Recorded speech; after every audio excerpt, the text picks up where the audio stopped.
Nous tous, on a volé. Vous savez. Et vous donnez des enfants, comment on a volé aussi.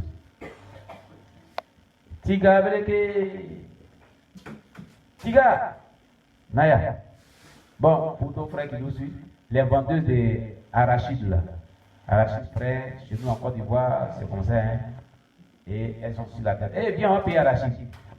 Quand tu la décharges, pendant qu'elle te sert, tu veux combien? Je veux pour 100 francs. Pendant qu'elle va te servir, toi, tu mets ton doigt dedans, tu casses, tu mets dans ta bouche. C'est que tu as pris dedans, puis tu as cassé, tu as mangé là. On t'a donné. C'est du vol. Voilà comment on a volé sans le savoir. C'est du vol. Parce que ce que tu as dit là, le montant que tu as signifié là, c'est ça qu'on prend pour te servir. Ils sont en train de te servir ton montant. Mais toi, tu t'es invité à mettre ton doigt dans le plateau, puis tu commences à te servir, tu commences à manger. C'est du vol. Même djongo, même chose. Croquette, même chose. Même les beignets que les mamans grillent, la petite à sucre là. Eh, c'est combien? Eh, c'est joli, hein? Bon, d'accord. Faut me servir pour 200. D'accord, que tu as fait, puis tu as mis dans ta bouche là. Qui t'a donné? C'est du vol. Amen. Du vol. Maintenant, c'est là quand quelqu'un vole. Oh, voleur! Toi-même, tu es voleur aussi. Tu cries les gens voleurs, mais toi-même, tu voles. Pour toi, tu fais ça et puis les gens ne prennent même pas attention alors que c'est du vol. Amen. Tout ça là, on néglige. Si tu agis pour ça, il faut demander pardon à Dieu. Parce que ça condamne. Un péché non confessé, ils ont dit. Hein, ça te condamne, ça t'attend là-bas. Alléluia. Voilà. Que Dieu nous bénisse. Au cours du réveil, tout juste à la chair, j'entendis la voix. Donc le pasteur a entendu une voix qui lui est parlé. Abraham, si tu meurs en l'instant même, tu iras directement en enfer. J'ai répondu, de quoi suis-je coupable? Et la voix du Saint-Esprit lui dit, combien de mouchoirs as-tu acheté? J'ai répondu, mais 2. Alors la voix dit, fouille ta poche. L'ayant fait, je découvre un 3e mouchoir dans ma poche. Alors je deviens amer et aigri. Mais j'ai dit, je ne l'ai pas su. Et la voix répliqua, c'est parce que tu ne sais pas que je te dis maintenant. Va et retourne ce mouchoir au propriétaire. Et pas seulement ça, tu dois revenir le confesser en public que tu es un voleur. Parce que tu as volé un mouchoir. Voilà, il était lâché, il était dans les prêcher maintenant. Et puis, il attend, lui-même ne savait pas. Il a dit, il attend la voix. Abraham, si tu meurs aujourd'hui, lui qui l'a le témoin, ça fait parce que Abraham va pas. Si tu meurs aujourd'hui, tu vas en enfer. Il a fait quoi? Dieu. Il dit, il a acheté combien de mouchoirs? Il dit, il a acheté 2 mouchoirs. Il dit, fouille ta poche. Il y avait un mouchoir déjà qu'il utilisait, puis il a donné un mouchoir au pasteur. Fouille ta poche. Il regarde dedans. Il y a un 3e mouchoir. Il dit, mais je ne savais pas. C'est pour ça qu'il a donné l'argent des 2 mouchoirs. Il dit, oui. C'est vrai, nous on sait que tu ne savais pas. Maintenant qu'on t'a dit, là, va retourner le mouchoir. Et puis non seulement ça, il vient à la chaîne, il dit, il a volé tout à l'heure. Il demande pardon à Dieu dans le public. Pour que le ciel te pardonne. Vous voyez vraiment, c'est rude. Rien ne manque aux yeux de Dieu. C'est que nous négligeons là pour dire que, bon, c'est ça là, ça peut envoyer en enfer. Vous voyez, des trucs comme cela. Que lui-même ne savait pas. Si lui savait, il allait payer de l'argent en même temps. N'est-ce pas? Dieu dit, ne savais pas, ce sont des rappels. Maintenant que tu as su, il faut aller restituer le mouchoir. Maintenant, c'est pas ça. Pour que le ciel te pardonne, il faut le confesser dans le public. Amen. Par rapport à cette histoire, il y a ici certaines personnes qui peuvent confirmer la véracité de ce témoignage. Du fait que j'ai confessé publiquement en présence de tout le peuple de Dieu que j'étais un voleur qui a volé un mouchoir, le premier jour, le 2e jour et le 3e jour ont passé sans que j'aie retourné le mouchoir. Il n'a pas allé retourner le mouchoir, hein? Mais au 4e jour, je me rendis à Liama Ipaja, à l'endroit où j'avais acheté le mouchoir pour essayer de le retourner. À peine ai-je payé pour le mouchoir en question que j'ai entendu une voix me disant, maintenant Abraham, si tu meurs, tu iras au ciel.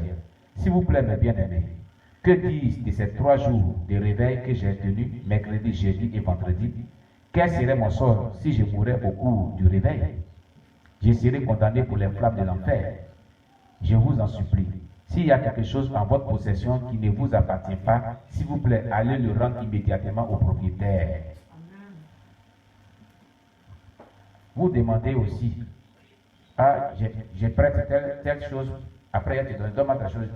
Mais tu as fini là, il faut aller les donner, pourquoi ça reste pour toi? Alléluia. Si ça reste chez toi, ce n'est pas pour toi. Tu meurs là, tu vas aller en enfer. Amen. Maintenant, si tu allais retourner, puis la personne dit, bon, ça n'a qu'à rester avec toi, ça c'est un autre qui fait un don. Mais ce n'est pas le cas. Alléluia. C'est ça. Quand ce fut mon tour au palais de la restitution, je n'y ai fait que très peu de temps. Je fus sauvé au Foursquare Gospel Church avant de retourner à une vie de désordre. Son église s'appelle Foursquare Gospel Church. Souvenez-vous, j'ai rétrogradé à 5 reprises. Un pasteur qui a rétrogradé à 5 reprises. Avant de commencer à régresser dans la foi, j'ai fréquenté l'église de la vie profonde depuis environ 10 ans. Deep Life. Donc, je comprenais très bien la doctrine et les enseignements sur la restitution et je la pratiquais. Je n'ai pas passé beaucoup de temps au palais de la restitution avant de recevoir l'ordre de passer pour l'étape suivante. Tout ceci était le résultat de la miséricorde de Dieu sur ma vie. Alléluia. Dieu a été miséricordieux, Dieu lui est pardonné. Sinon, c'est quelqu'un qui devait aller en enfer. C'est ce qu'il est en train de dire. Amen. Voilà. Péché réexaminé au hall du pardon. Il y a un lieu qu'on appelle le hall du pardon où on réexamine les péchés. Amen. Ça, c'est le deuxième point. Après avoir quitté la salle de la restitution, nous sommes parvenus à un autre palais appelé le palais du pardon. Dans ce palais du pardon, il est visiblement et clairement écrit « À moins que vous pardonnez aux autres, vous ne serez pardonnés vous aussi ». Le passage de la Bible, c'est écrit là-bas. S'il y a quelqu'un qui vous a offensé et que vous n'avez pas pardonné, c'est en ce lieu que vous serez renvoyé en enfer. Si votre épouse vous a offensé, vous devez lui pardonner. Oubliez le tort et restaurer la communion avec elle. Vice et versa. Si elle n'est pas à côté de vous, ce n'est pas du pardon authentique. Vous devez l'appeler au téléphone pour lui dire que vous lui avez pardonné parce que vous ne voulez pas aller en enfer. Tant que ce n'est pas sorti dans vos bouches. Je me rappelle que j'avais une fois offensé ma femme et je lui ai présenté des excuses à 9 reprises. Et je me suis même prosterné devant elle. Mais elle a dit, mon cher, tu ne l'as pas offensé. Je lui ai dit, pardon, ma femme, ne me tue pas. Oh. Je t'ai offensé, pardonne-moi s'il te plaît. Il dit à sa femme, va me tuer. Amen. À la 9e tentative, elle a en fait dit, oh mon mari, nous offensons tous Dieu et il pardonne nos péchés. Ne devons-nous pas aussi pardonner à plus forte raison, nous qui sommes des humains? Je t'ai pardonné. Au ciel, il y a une grosse chaîne que Jésus utilise pour enchaîner ceux qui refusent de pardonner. Cette chaîne-là est contenue dans l'oraison dominicale de notre Père. Pardonne-nous nos offenses comme nous aussi nous pardonnons aussi à ceux qui nous ont offensés. Matthieu 6, verset 12. Ce que ce verset veut dire est ceci. Seigneur, lorsque j'arriverai au palais du pardon et que j'ai pardonné à tous ceux qui m'avaient fait tort, alors permets que j'échappe à ton jugement. Mais s'il existe quelqu'un à qui je n'ai pas pardonné, ô Seigneur, ne me pardonne pas moi non plus. C'est ce qui se passe là-bas. C'est cela la situation et c'est une chaîne dans le palais du pardon qui condamnera des gens pour l'enfer. Ceux qui ne vont pas pardonner à leur prochain. Il y avait là un homme, il s'était querellé avec sa femme. Et ils ont même réglé l'affaire et se sont réconciliés. Mais chaque fois que son épouse commet quelque chose, il fait toujours allusion à cet incident passé. Ce qu'ils avaient déjà réglé, puis ils sont pardonnés là. Il rappelle ça toujours. Quelqu'un a dit, vous qui votre affaire ne finit jamais. Jamais, on a réglé l'affaire. Et puis l'affaire est finie. Et puis quand il n'y a pas là encore, oui, la dernière fois là. Et puis la dernière fois c'était comme cela. Et puis la dernière fois, mais on avait réglé ça, c'était fini donc. Alléluia. Pourquoi tu ramènes encore? Alléluia. Afin qu'il ne finisse jamais. Ça condamne pour l'enfer. Afin qu'il ne finisse jamais. Ça va en enfer. Hein? C'est ce qu'il est en train de dire. Alléluia. Il n'y a pas un coup, il n'y a pas pardon. Mais s'il y a pardon, pardonnez-vous mutuellement. Et si vous êtes pardonné mutuellement, ce n'a qu'à finir, ce n'a qu'à finir. S'il y a une nouveauté qui vient, on ne souhaite pas. Mais si jamais ça venait par là, vient encore pour parler. L'enfant passé là, c'est ce qu'il t'avait fait. Tu ramènes ça encore. Donc, nouveauté ou ancien, tu mets ensemble. C'est pas bon. Alléluia. Alors, il dit, il a rappelé l'incident passé et il lui fut dit, si tu avais réellement pardonné à ta femme, pourquoi exploites-tu toujours cet incident pour l'accuser? C'est la preuve que tu ne l'as pas vraiment pardonné de tout ton cœur. Et c'est ce qui a condamné cet homme pour l'enfer, conformément à Matthieu 18, verset 35. Parce qu'il n'avait pas réellement pardonné sa femme. Donc, Dieu l'a condamné pour l'enfer pour toujours. La rancœur, rancunier, tu ne pardonnes pas. Tu es rancunier, tu ne pardonnes pas. Ça envoie en enfer. Ton appel ne finit jamais. On t'a pardonné, tu dis oui, j'ai compris. Mais c'est dans ton cœur. Quand il y a petite histoire, tu ramènes. Il y a petite histoire, tu ramènes. Ça envoie en enfer. Est-ce qu'on a compris? Après, la carte finit maintenant. On acclame le Seigneur Jésus-Christ. Voilà. Gloire à Jésus. Voilà. Alors, chers bien-aimés, voilà. C'est à ce niveau qu'on va s'arrêter ce matin. Amen. La suite, c'est le 13e point qui nous parle des péchés réexaminés au hall des dons. Les dons qu'on donne, les dons de matériel, les finances.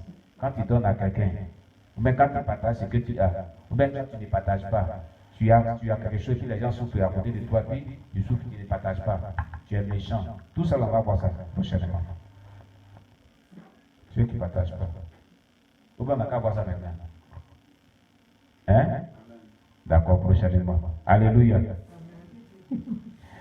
Oui, prochainement. Parce qu'il y a un ministère qui nous attend. Le ventre, il réclame ses droits. Amen. Amen, amen. Dieu nous bénisse. Que le Seigneur soit loué. Alléluia. Alors, bien aimé, voilà ce qu'on a dit aujourd'hui. Qu'est-ce que tu as compris? Qu'est-ce que tu as retenu? Qu'est-ce qui t'a touché? Qui va dire ce qu'il a compris? Oui, la sœur. Faut nous dire ce que tu as compris. Viens ton bébé ici, tu vas nous dire ce que tu as compris. Chacun va nous dire ce qu'il a compris. Hein? Jimel, tu vas nous dire ce que tu as compris. Oui. Qu'est-ce que tu as compris? Bon, ce que j'ai compris, en tout cas, moi, vraiment, oui. Quand il fait des systèmes pour mon mari, souvent après moi on règle ça. C'est fini, on a arrêté ça aujourd'hui. Mais s'il y a autre chose encore, il ramène encore en arrière. Ah! Tu avais fait ça là, il pensait que ça me plaisait. En tout cas, c'est pas bon. C'est comme si je n'avais pas pardonné. C'est ça qui t'a touché. C'est ce qu'on vient de dire. Ben, mon papa même m'avait déjà conseillé dessus. Nous avons déjà conseillé. On avait eu un problème, puis papa avait conseillé. Nous avons conseillé. Amen. Il ne fait plus ça. Ah, tu ne fais plus ça. C'est vrai, on est devant Dieu. Hein? Il ne fait plus ça, le voici là. Là, le voici là. On peut lui demander, il ne fait plus ça. D'accord. Oui, d'accord. Que Dieu soit loué. Amen. Lui aussi veut parler. Ah, d'accord. D'accord. Eh bien, il n'y a plus ça. Que Dieu soit loué. Oui, la maman. Par rapport, il y a deux situations. Par rapport au pardon. Au pardon. Il y a eu un incident qui s'est passé à la maison avec mes locataires. Oui. Bon, à mon absence, on lui avait déjà relaté ma vie passée, oui. Tout et tout. Donc, elle attendait une situation oui. pour me jeter toutes ces choses-là au visage. Donc, elle a eu l'occasion. C'était le 31 août oui. 2020, je me rappelle encore. Oui. Le 30 ou bien le 31 août 2020. Le matin, jusqu'à 18h, cette femme, son mari, elle a appelé sa maman. Le monsieur aussi a appelé son frère, ils étaient 4. Toute la journée, en train de m'insulter, en train de me rappeler ma vie passée. Et puis, comme ça ne finissait pas, je suis allée me coucher dans la chambre, je priais et je demandais au Seigneur, Éternel, qu'est-ce que je fais? Le Seigneur ne me répondait pas. Il était 18h passées, presque 19h. C'est là, l'Esprit de Dieu me dit, humilie-toi.